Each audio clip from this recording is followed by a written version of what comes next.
What's up, everybody? Good morning from Arizona, or good afternoon in Cleveland. Chilly, chilly. Hey, by the way, Rick and Josh, I'm sure I couldn't be there. Josh, you left this at my house. I'll send it back. Thanks so much. Hey, everybody, Patrick Sheridan here in Arizona rather than there in Ohio. I'm sorry that I was unable to be with you. I tried to catch a red eye last night to Chicago to connect to Cleveland, and the red eye was canceled due to chilly weather in Chicago. So unfortunately I'm here, and I really would like to be there with you live despite the difference in temperature. I put on what I was going to wear for the clinic today to be there with Rick and Josh. Hi, boys. And but I did wear my Arizona office pants. Right? Too much information. Sorry about that. Okay, so anyway, first of all, you gotta know that I'm married to the mob. My wife's a band director. She went to Bowling Green. Ba ba ba ba ba ba. Sorry, it's a hockey song from north of the border. So I've been talking about band before school, after school, 24 hours a day for a long time now, and so in the search for trying to find techniques and tools that work quicker in this environment where we see our students less, in an environment where our administrators are looking for more proof of growth, so we have to find opportunities for assessment, it was really key to find a program that would allow for those two things to be addressed directly. And so she found this via an alumni friend from Bowling Green, Rick Cantor, who had invented this and was using it to great success, and we wanted to publish it and put it out on a wider spectrum, and now I'm really happy to say that there are tens of thousands of kids all across North America that use scale and rhythm chunks to great success. So I really believe in it, and I'm very excited that now, in addition to that, the Breathing Gym philosophy is integrated into the publication. So other than the obvious, air makes vibration, makes sound, what we really care about in a learning environment is that everybody in the room is ready to learn. What are we doing to the parts of our brain that need to operate from a space to learn in? So we have three parts of our humanity. We have a physical, an intellectual, and emotional self. Of course, unless you're a drummer, then that model is a theoretical one. Thank you. And so the physical, intellectual, and emotional self, so our pie chart for life, our humanity, when one moves out of balance, then the other ones follow. So for example, if you have a temperature of 103 and you're on the precipice of brain damage, you're not in a great mood. Or if you're in an emotionally wrought state, arguing really emotionally with somebody, you're not displaying much of an intellect.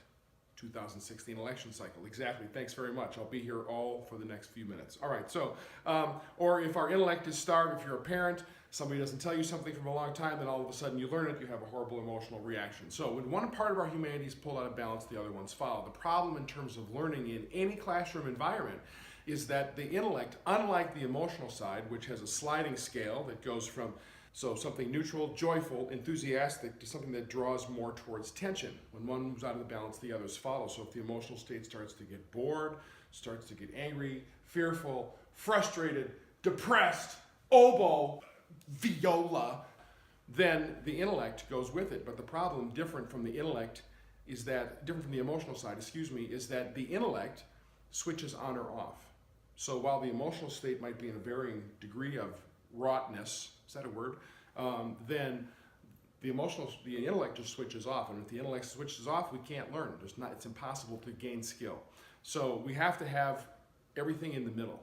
And the only access point, if the intellect is switched off, we can't talk to them, and the emotional state is wrought, is a physical one. So that's what Breathing Gym seeks to do in a 3 to 5 minute chunk of time at the beginning of your class periods. For everybody in the room, it's to bring everybody physically back to the middle. It draws the emotional state back to a place of neutrality, and it switches on the intellect so you can have a rehearsal.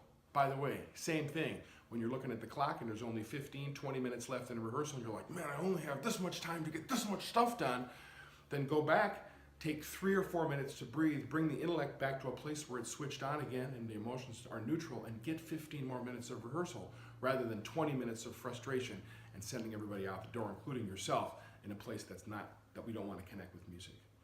So that's the reason that I'm really excited about that we have a beginning band basics program now that integrates breathing gym into it, not only to make great breathers for playing wind instruments, but also to get great humans for the opportunity to learn. That's the real reason that we do these exercises.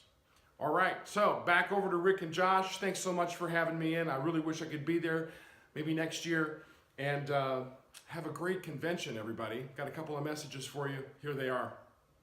Hey, even this morning, as you guys were having your conference there, across the country, thousands of kids are using scale and rhythm chunks. Here's just a few right now. Hey Ohio, this is Michelle Kalo in Gilbert, Arizona. I'm here with my beginning 7th grade band, and we love some chunks. We love chunks! Josh Van Gorder? Josh Van Gorder's there? You gotta be kidding me. You know what Van Gorder means in Dutch, don't you? It means from squash. That's his real name, Josh Squash. Yeah, did you know that? Come on. But you couldn't walk around like that because if you watch him, it's a Josh Squash watch. Yeah, that's what it is. I'll be here all day.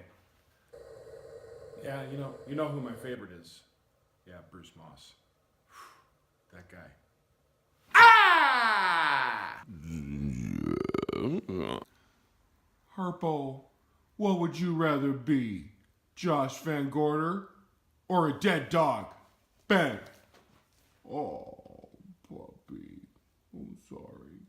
Hey, everybody. It's great to have been here via video. And Rick, Josh, I'm so proud of the work that you guys do. Everybody in the audience, these are two of the very best. So I hope you really enjoy the rest of this clinic. Thanks so much, everybody. Take care.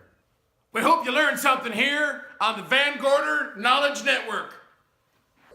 Did you meet all my friends? Lovely, aren't they? Toodles. Bye, Josh.